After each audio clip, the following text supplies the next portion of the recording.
Hello everyone. Today is the 19th day of Sivan and the 24th of June. We're going to be looking at the second reading of Parashat Shlach. And in the second reading, the spies arrive in the land of Canaan. They travel across and up,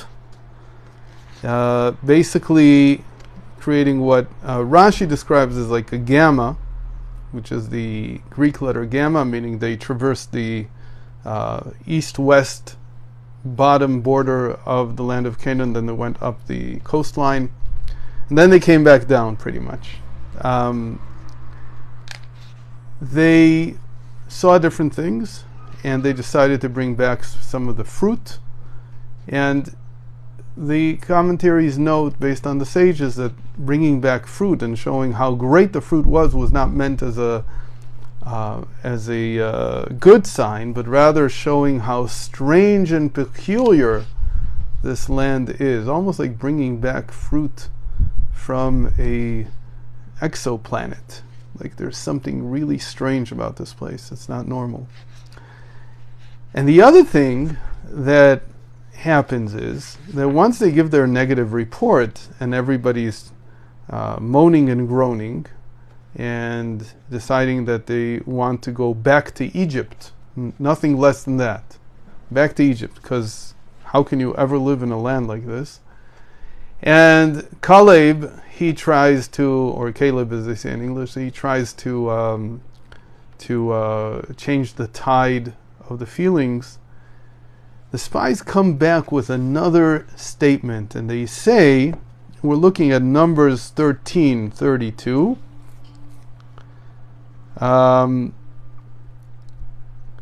They say like this: they gave an evil report to the Israelites about the land that they inspected. Again, this is the second time they're talking about the land, and they say, the land we traveled through to inspect or to scout is a land that consumes its inhabitants.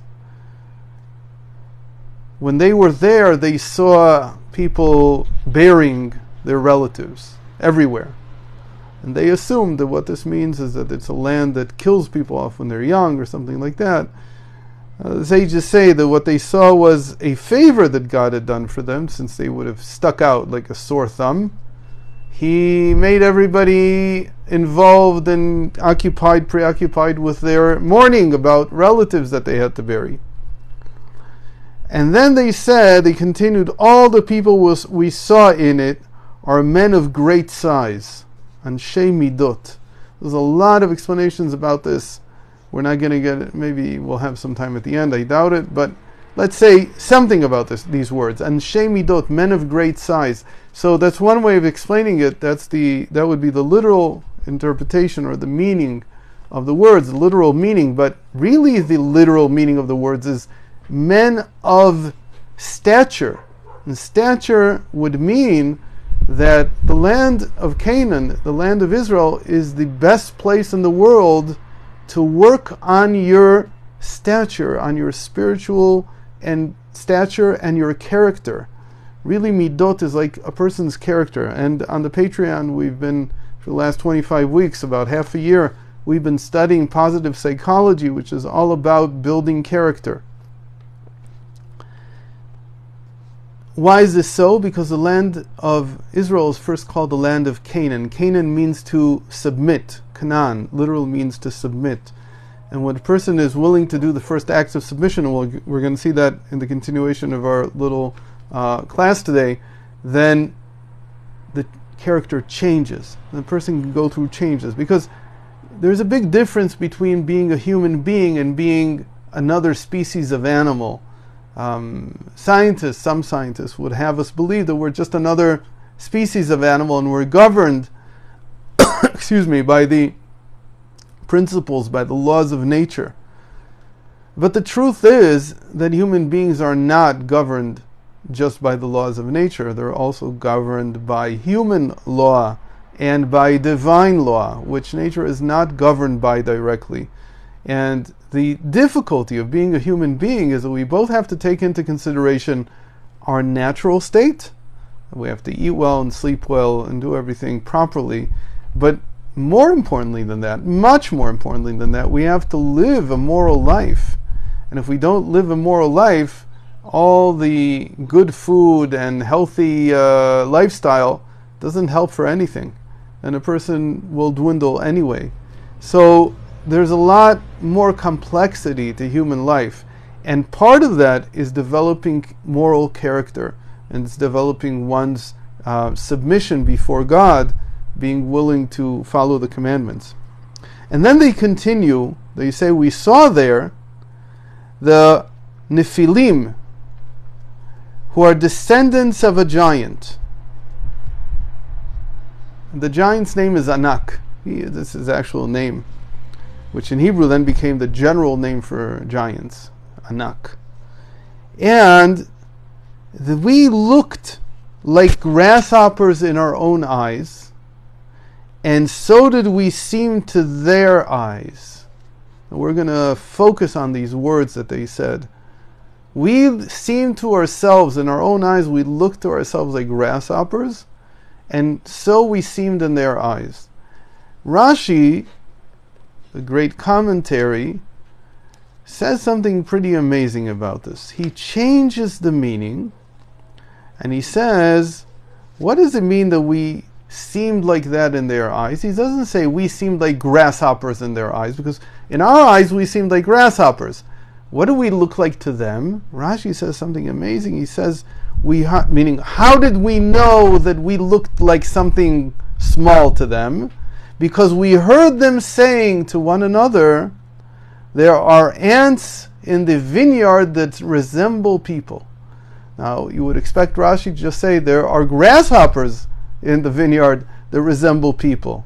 Why does Rashi change the logical inference, which should have been, again, that we're seeing, meaning the giants are looking down, and they're seeing grasshoppers among the vineyards. Otherwise, what does it mean? And we seemed the same way to them. We were the same way in their eyes.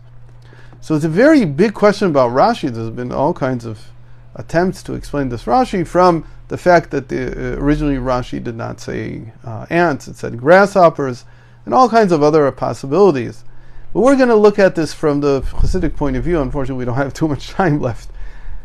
Really what is going on here is that this is, again, even though this is from the spies and this is for a negative purpose that they say these words, we still learn from them, because we learn from them how the human psyche is built. And the human psyche is built like this. So first of all, we look at ourselves from our own point of view, and only then can we see ourselves from someone else's point of view. Our initial perspective that every human being has is with himself in the center, so he sees himself the way he sees himself. And the more advanced perspective is when I can see myself from someone else's perspective. Specifically, this has to do with how a person sees himself relative to the divine, relative to God. Initially, when a person begins to approach God out of submission, like we said before, that I want to develop my character, I want to change my morality, I want to change my behavior. So initially I seem to myself like a grasshopper. A grasshopper is much bigger than an ant. It's actually even, some varieties are kosher even. We don't have a good tradition about which ones, but there are varieties that are kosher, so it's definitely not an insect in the classic sense as far as the Torah is concerned. It's something much more substantial. So when I initially approach God, and this is the way that most people understand their Judaism and their relationship with God, it's that I'm small and God's great. How small am I? I'm a grasshopper. You don't have to watch David Carradine to know that. It's sort of like some feeling that you have. You're a grasshopper. You're very small compared to God. But that is the first level of what we call lowliness. It's still looking at reality from my perspective. So it's like me looking at a skyscraper and saying, I'm very small relative to the skyscraper. But the second stage is when I'm able to look at myself from above to below. When I'm able to look at myself from the skyscraper's point of view, from its perspective. from God's perspective. And from God's perspective, I'm not a grasshopper, I'm more like an ant. I'm much more insignificant than I thought initially. These are two stages of lowliness. Really, this has to do with a whole process that has 4 stages. They're called small-mindedness, great-mindedness, and then a second stage of small-mindedness and a second stage of great-mindedness. And the way to think about this is that looking at myself like a grasshopper, that's the first stage of small-mindedness. It's being able to even start a process of transformation. Then, coming to great-mindedness is when a person then starts thinking, well, how great is God then? Well, he's like a skyscraper. If I'm a grasshopper, he's like a skyscraper. But that's obviously not the final result that we're looking for. The final result starts with understanding myself from God's perspective. And from God's perspective, when I look at it from God's perspective, it's very different. There, the second stage of small-mindedness is looking at myself like I'm an ant. I'm very insignificant to the point of maybe even not existing. And this shift in the perspective, called higher consciousness, was the type of consciousness that Moses had when we say that he saw the image of God. And we always explain this to mean that he saw reality from God's perspective. So then when you look at reality, your reality from God's perspective, you come to the conclusion that I'm insignificant, like an ant. I'm almost like nothing. But then the final stage is called the second stage of great-mindedness. And there, what you feel is that you are part of godliness. Meaning you don't have any separate existence at all, but it's not that you're insignificant. You become part of God Himself.